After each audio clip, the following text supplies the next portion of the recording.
Hey yo, what up everybody? It's your boy lmao here, back with another video. Today, I want to talk to you guys about which, out of all the DAWs, all of the digital audio workstations, is the absolute best. Check it out. Loading my clips, I'm writing down names, I'm making a list, I'm checking it twice and I'm getting them. Bruh. If you haven't heard this new J. Cole record, you are slacking. This joint is absolute fire. Alright, no, seriously, like, it's super dope. I've been tweeting about it all day. Like, I'm pretty sure anyone who follows me on Twitter is sick of hearing me talk about J. Cole today. But yeah, let's get down to business.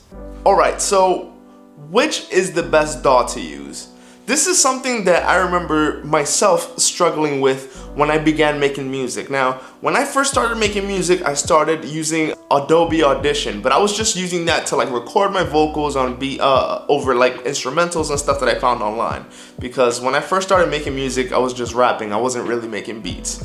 But as I started becoming interested in making beats, I started shifting over to FL Studio. And I started coming really close to mastering everything in FL Studio, and I started, becoming really good, really efficient within the program.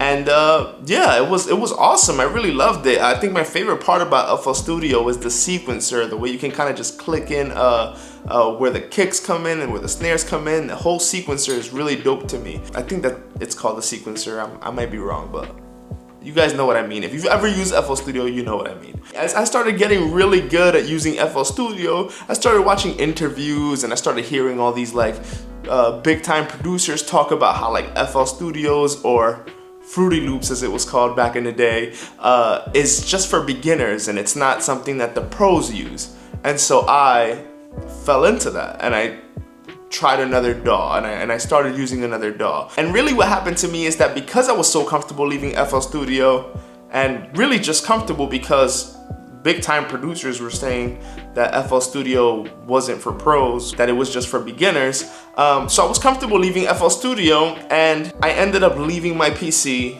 and I got a Mac. And when I got my Mac, I started working with Garageband and I played around with that for a couple months, and then I graduated to Logic.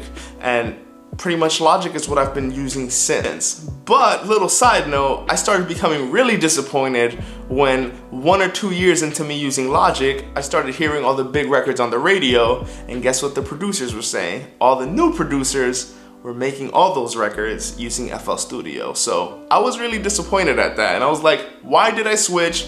All the old producers told me that FL Studio, you couldn't actually make real records on there. So I switched to GarageBand and Logic and all these other DAWs. And pretty much anytime that I switched to a new DAW, I spent a couple months learning it. And it was kind of like a struggle and it gets in the way of you creating. So I guess that's a long way of saying, with my experience, that stick to whatever DAW you're using. If you start using a DAW and you end up really enjoying it and you feel like you're close to mastering it, just stick to it. Continue to use it and continue to get better using it. I know people who have made full albums using FL Studio. I'm talking about they've made the beat, they've recorded the vocals, and they've mixed and mastered all within FL Studio. Shout out to my boy July, which actually just started a YouTube channel. He does that all the time and I'm super impressed by it. Like, it's incredible. But yeah, currently what I use the most is Logic Pro X. I've been using that to both make my beats and record vocals and pretty much everything I've been trying to do in Logic.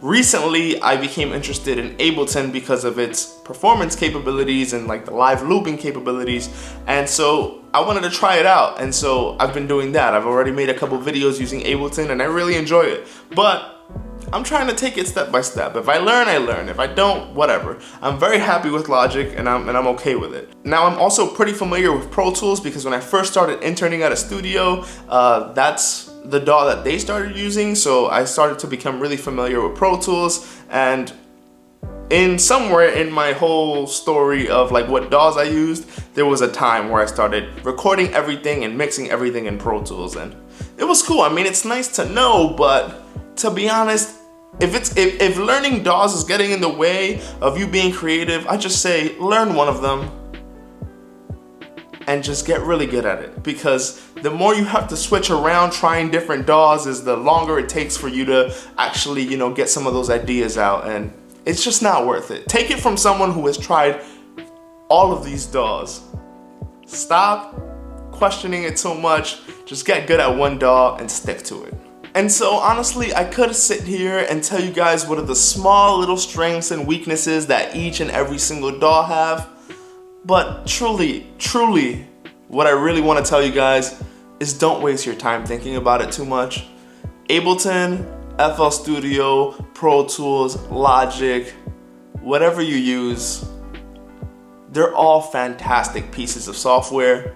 If you master one of them and you get really good at using one of them, you don't really need any other ones. Truly, you don't. Now, one thing I will say is that some of the DAWs are more friendly to producers and some are a bit more friendly to just like mixers and recording engineers. So that's one thing to keep in mind. I think that Pro Tools is not as producer friendly as say Logic or Ableton or FL Studio. So I guess that's one little note. Why is my nose always itchy in all of my videos? But yeah, I think that's one little note, that if you're a producer, I would probably stick to FL Studio, Logic Pro X, or Ableton. Those are the three. Now, if you're doing more recording and mixing, then you can also get on the Pro Tools wave, which is kind of like what's being used in all the major studios. So just, you know, YouTube some tutorials. You'll figure it out, I promise. And don't get too frustrated in the beginning. It does require some practice, but I know you guys will get it. So remember to subscribe to the channel. As you guys know, I'm always putting out videos every week. I'm trying to put out a new video, whether it's a talk like this or a tutorial or a music performance or a vlog. I'm trying to put out content for you guys every week, usually around the topic of music production and, you know, the stuff that I'm working on. But cool.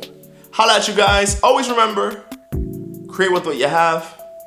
You don't need much. Overall topic of this video, right? And peace out, guys. Much love.